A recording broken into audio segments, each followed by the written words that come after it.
ತಿಗಣೆ ಕಾಂಗ್ರೆಸ್ನವ್ರು ಹೋಗಿ ಅಲ್ಲಿ ಜಿರಳೆಗಳ ಜೊತೆ ಸೇರ್ಕೊಂಡಿದ್ದೀರಿ ನೀವು. ಕಾಂಗ್ರೆಸ್ ಪಾರ್ಟಿ ಇದೆಯಲ್ಲ, ನೀವು ಒಂದು ನ್ಯಾಷನಲ್ ಪಾರ್ಟಿಯಲ್ಲ 21% ಓಟ್ ತೊಗೊಂಡಿದ್ದೀರಲ್ಲ, ನೀವೇ ಹೋರಾಟ ರೂಪಿಸಬೇಕು ಅಂದರೆ ನೀವೇ ಹೋರಾಟ ರೂಪಿಸಿ ಸರ್. ಇದರಲ್ಲಿ ವ್ಯವಸ್ಥೆಯಲ್ಲಿ ಈ ಥರ ಲೋಪಗಳಿದ್ದಾವೆ, ನಾವು ಬಂದಾಗಲೂ ಈ ಥರ ಮಣ್ತಿನ ಕೆಲಸ ಆಗಿತ್ತು, ಇದನ್ನು ಸರಿ ಮಾಡಿ ಅಂತ ಸಜೆಷನ್ ಕೊಡಿ. ಪಾರ್ಲಿಮೆಂಟ್ ಸೆಷನ್ ನಡೀತಾ ಇದೆ, ಸೆಷನ್ನಲ್ಲಿ ರಾಹುಲ್ ಗಾಂಧಿಯವ್ರು ಮಾತಾಡ್ಬೋದಿತ್ತು. ಅಲ್ಲ ರೀ, ನೀವು ಒಂಥರ ಇಡೀ ದೇಶಾದ್ಯಂತ ಕಳೆದ 80 ವರ್ಷಗಳಿಂದ ರಕ್ತ ಹೀರೋ ತಿಗಣೆಗಳ ಥರ ಆಗೋಗಿದ್ರಿ.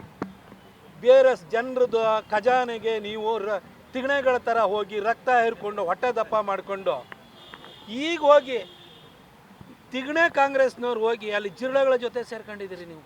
ಸರ್, ಏನು ನಿಮ್ಮದೇ ಆದಂಥ ವ್ಯವಸ್ಥೆ ಇಲ್ವಾ? ಮಾತಾಡಲಿಕ್ಕೆ ಸಂಸತ್ತಲ್ಲಿ ಫೋರಮ್ ಇಲ್ವಾ? ಅಲ್ಲಿ ವೇದಿಕೆ ಇಲ್ವಾ? ಅಥವಾ ನಿಮಗೇನು ಕಾರ್ಯಕರ್ತರು ಸತ್ತೋಗ್ಬಿಟ್ಟಿದ್ದಾರಾ?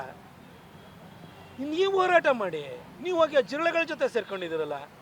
ಆಯಿತು, ನೀವು ಇಷ್ಟೆಲ್ಲ ಮಾಡ್ತಾಯಿದ್ದೀರಿ ಅಂತ ನಮ್ಮವ್ರು ಹೋಗಿ ಕಾಂಗ್ರೆಸ್ ಕಚೇರಿಗೆ ಮುತ್ತಿಗೆ ಹಾಕಕ್ಕೆ ಹೋದರೆ ಮೊಟ್ಟೆಲ್ಲಿ ಹೊಡಿತಿರಲ್ಲ ಡಿ ಕೆ ಶಿವಕುಮಾರ್ ಅವರೇ. ಇದು ಸರಿನಾ? ನೀವೇ ಯೋಚನೆ ಮಾಡಿ. ಸಾರ್ವಜನಿಕ ಜೀವನದಲ್ಲಿ ಪರಸ್ಪರರು ಮೊಟ್ಟೆ ಹೊಡೆಯೋದು, ಚಪ್ಪಲಿ ಬಿಸಾಡೋದು ಇವೆಲ್ಲ ಶುರು ಮಾಡ್ತು ಅಂತಂದರೆ ರೋಡಲ್ಲಿ ಸಂಘರ್ಷ ಪ್ರಾರಂಭ ಆಗುತ್ತೆ. ನಿಮ್ಮ ಕಾಂಗ್ರೆಸ್ ಪಾರ್ಟಿಗೆ ಎಷ್ಟು ಜನ ಫಾಲೋವರ್ಸ್ ಇದ್ದಾರೆ?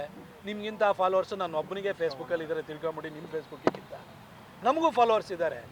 ಆದರೆ ಇಂಥ ಕೆಲಸ ಮಾಡೋಕ್ಕೋಗ್ಬೇಡಿ. ಪ್ರಜಾತಾಂತ್ರಿಕವಾಗಿ ವಿರೋಧಿಸುವಂಥ ಹಕ್ಕು ಎಲ್ಲರಿಗೂ ಇದೆ. ಆದರೆ ನೀವೆಂಥರ ತುರ್ತು ಪರಿಸ್ಥಿತಿಯ ಮನಸ್ಥಿತಿಯನ್ನು ಇಟ್ಕೊಂಡು ನಮ್ಮ ಲೀಡರ್ಗಳ ಮೇಲೆ BP ಹರೀಶ್ ಅವ್ರ ಮೇಲೆ ಮೊಟ್ಟೆ ಹೊಡೆಯೋ ಕೆಲಸನೂ ಕೂಡ ನಿನ್ನೆ ಆಗಿದೆ. ಇದನ್ನು ನಾನು ಖಂಡಿಸ್ತೀನಿ. ಇಂಥದ್ದು ಆಗಬಾರ್ದು. ಈ ಥರ ಬೀದಿನಲ್ಲಿ ಕಾರ್ಯಕರ್ತರ ಮಟ್ಟದಲ್ಲಿ ಹೊಡೆದಾಟ ನಡೆದ ಪ್ರಾರಂಭ ಆಯಿತು ಅಂತಂದರೆ ಸಮಾಜ ಎಲ್ಲಿಗೆ ಹೋಗುತ್ತೆ ಅನ್ನೋದನ್ನು ಯೋಚನೆ ಮಾಡಿ. ಆಮೇಲೆ ರಾಹುಲ್ ಗಾಂಧಿಯವರಿಗೆ ಹೇಳೋದು ಇಷ್ಟೇ. ರಾಹುಲ್ ಗಾಂಧಿಯವರೇ, ಪಾರ್ಲಿಮೆಂಟಲ್ಲಿ ಅಧಿವೇಶನ ನಡೀತಾ ಇದೆ, ಎದ್ದು ನಿಂತ್ಕೊಳ್ಳಿ, ಮಾತಾಡಿ, ನಿಮ್ಮ ಅಭಿಪ್ರಾಯವನ್ನು ಹೇಳಿ, ನಿಮ್ಮ ಆಲೋಚನೆಗಳನ್ನು ಹೇಳಿ.